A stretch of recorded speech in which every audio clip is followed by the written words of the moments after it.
Cowabunga Ranger Talk. Welcome. This podcast is going into its fifth season, year four technically, but since there was a double year last year, 2 seasons basically. But here we are, and today for the season premiere, I wanted to talk about a topic that's been coming up and actually was revealed and was leaked and was dropped and wasn't sure and it was this and that. And a lot of things kept going back and forth until eventually Playmates just basically said, all right, whatever, and quit flagging people that have been sharing these images. So now that that's passed, because I also wasn't sure about even doing an episode for this until it was, officially confirmed and stuff. So I figured might as well, start with a bang. Now, initial thoughts here. I'm going to be honest. It looks fake because, just like initial looks for it, it looks fake. Like, look, you look at it and Krang and Bebop, their drawings, their illustrations, and okay, so that's kind of it's got to be fake type thing. Rocksteady looks alright. The other turtles look alright, and I'll get into that a little further along. But just like it's glaring that Krang and Bebop are drawing or illustrations. So, I mean, we as a toy collector or whatever you could think maybe okay, moving forward, maybe it's in wave 2 or what have you. But still, I wasn't sure about it, so that was basically a little bit of thoughts coming into my mind here. I talked about it a little bit with DTV 83 as well, and he wasn't sure about it either. That's what, so it's hard to talk about something that you think might be fake. Now the box art, I think the boxes look fine for what they are. That they're exactly representing the two brands. So there's that. Initial thoughts as well. So this shredder, I know it's supposed to go for Cobra Commander and everything, but you look at that shredder and you're like, what body is he using, and why is this body better than the remastered version? Because the remastered version is tiny with little legs and it's not tall enough, and the remastered by Playmates line should be, So this doesn't look to be sharing any of those pieces. These look like better arms for Shredder as well, because all you're doing a lot of like color swapping with the Cobra Commander stuff and maybe changing a belt, and you alter the head, but it's a lot of the Shredder that we all know, the vintage and classic, if you want to call it that, Shredder. So there's that. The turtles don't look bad. I'm kind of surprised they even decided to even call it the G.I. Joe line, honestly, because with so many crossovers and so many things that I'll get into a little further along, but why not just make it another military turtles? They've done military turtles before. It's not really that big a deal. I mean, I guess it's the partnership with Hasbro and what have you to kind of move that along, but that's kind of just a couple of thoughts off the dome here. So we move on, and doing this episode, since I found these images online, I wanted to credit it. So the credit is to surveillanceport.com. It's a surveillance toys and action figures article that I saw. So I figured I plug it. Like I said, other people have been sharing this and doing other things for it. So your mileage may vary there, or you might have seen these somewhere else, but that's where, currently I saw. Now, they're actually doing vehicles. This looks like a vehicle that the Turtles already released a while back. And it had like plungers at the end as well. This is I know it's supposed to be made for like the G.I. Joe aesthetic and things like that, but I like I said, this is kind of like just looking at it, whatever. I don't know how the figures are gonna fit inside, because from everything I've been hearing, this is not a very big vehicle. The turtle flycopter, beautiful art, really good job on the artwork on the box, as you can see there in the corner, just even thumbnail or whatever. Now, if you're doing this, just personal opinion, but you're doing this big vehicle, you're gonna do this thing there.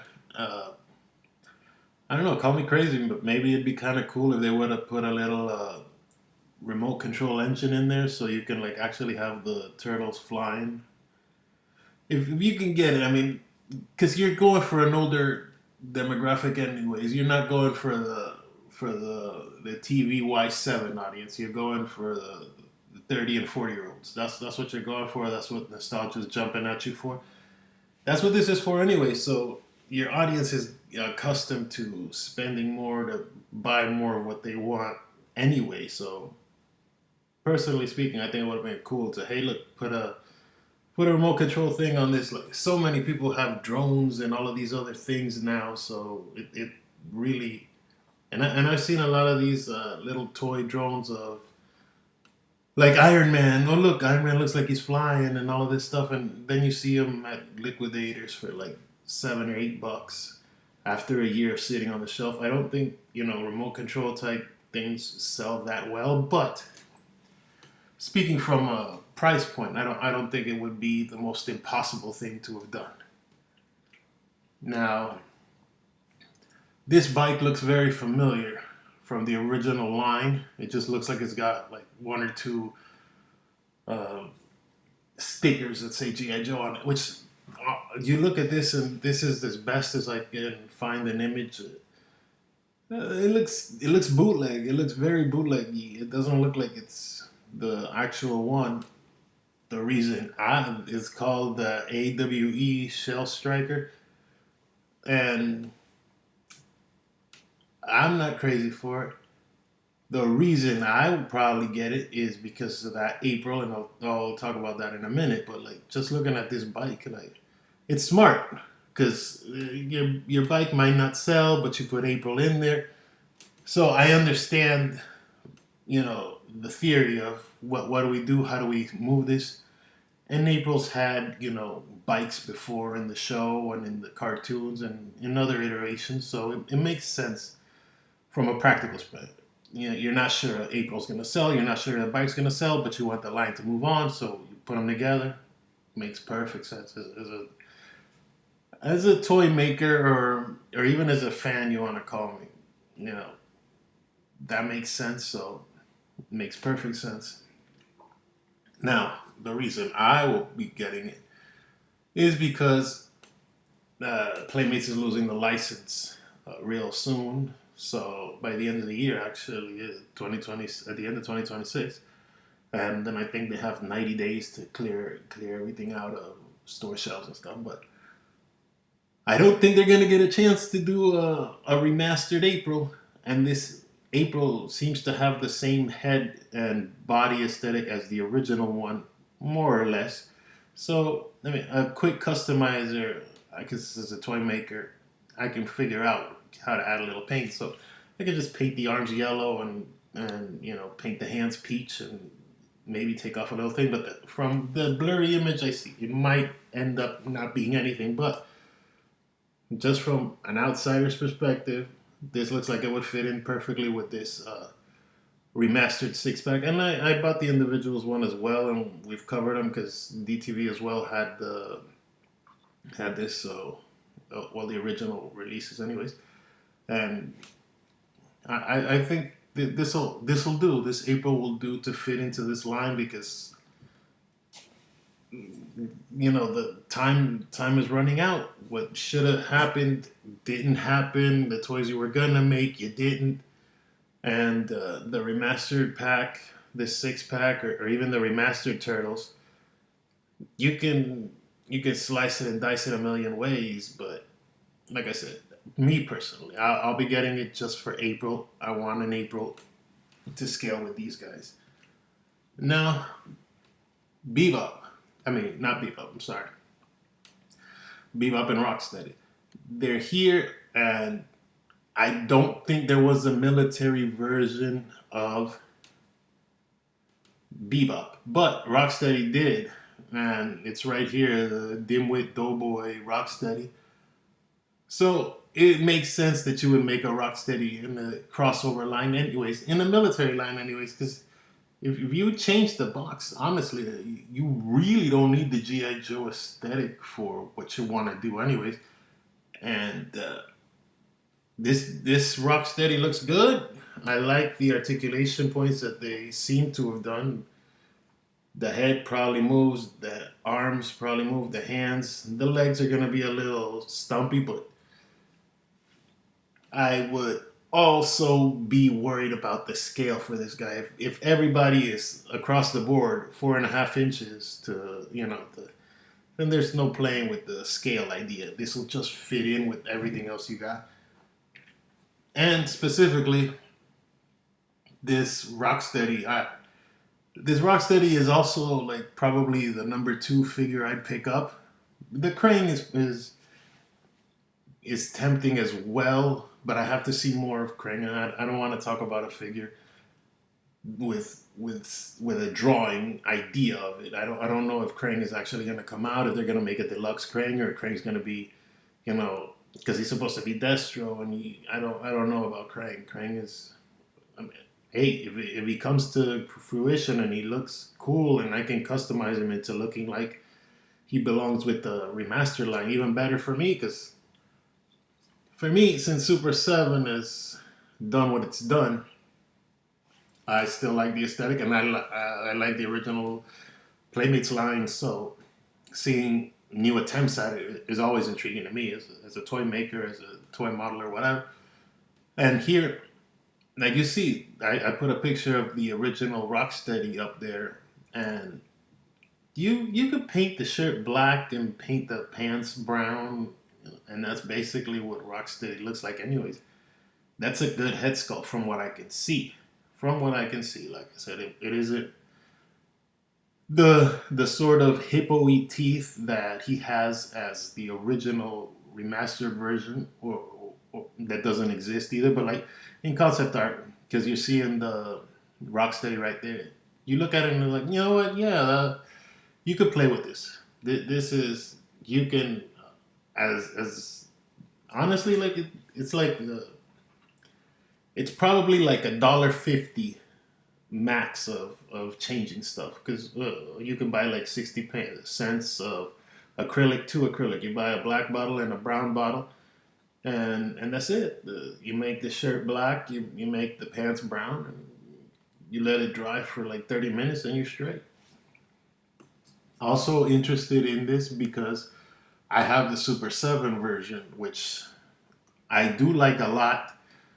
Well, the only thing I would say about that would be it's a little top heavy, but structurally speaking, that is a beautiful figure. That is articulation. That is engineering. Everything about this Rocksteady is really good. So if it leans into what Playmates is gonna do here, I'm interested in it. And like I said, this is probably my number 2 figure. Like I'm getting that April would have to come out really, really wonky for me not to get the April. Like I'd have to see April in store and then be, oh my god, this is terrible. But this would be the second one. And now I wanted to talk about this too. Excuse me.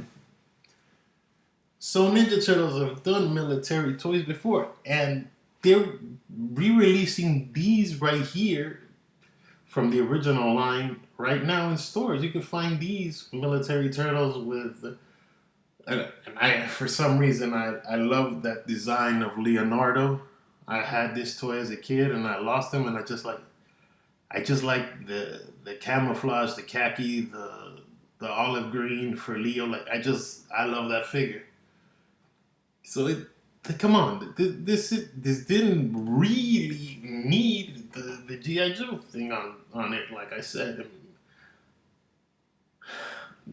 dude, you see the knees are definitely reissues from a reuse from the remastered line. So that's for sure. But that's just one piece. The hands seem to be different for a lot of these turtles.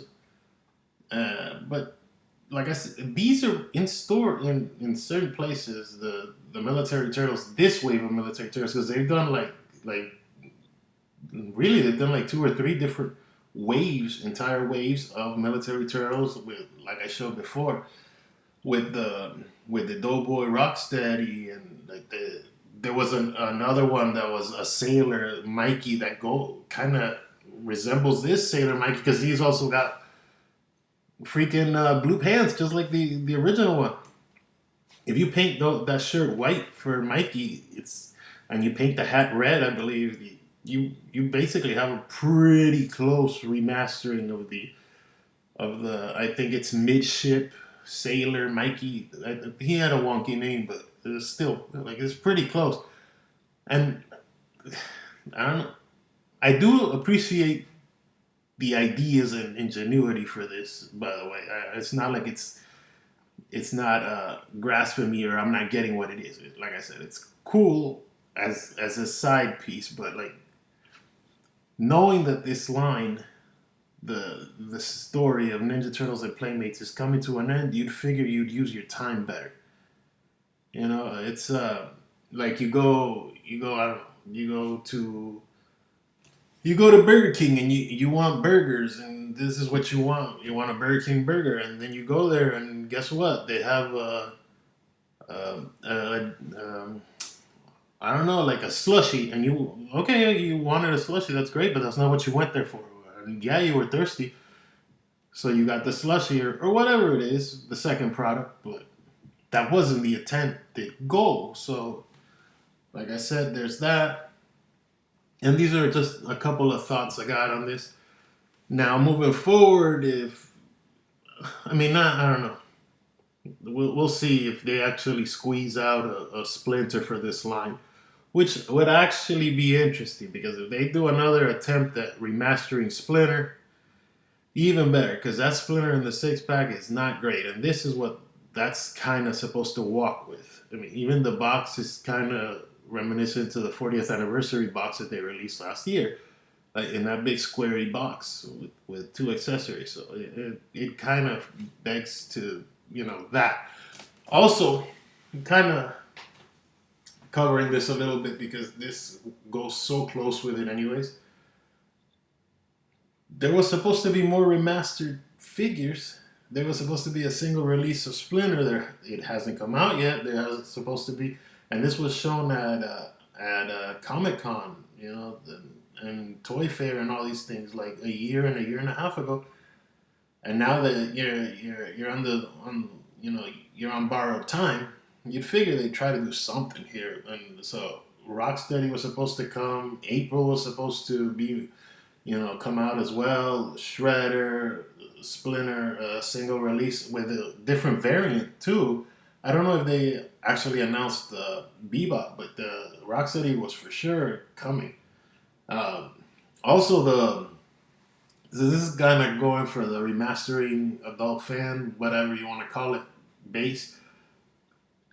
There was supposed to be the original inspired turtles. There was supposed to be more of those because they did the poster turtles, those with sort of like peanut shaped heads and really long necks and stubby hands, which is the aesthetic for that drawing, which is the poster that basically got them signed and got them to jump off and become the phenomenon that the turtles are.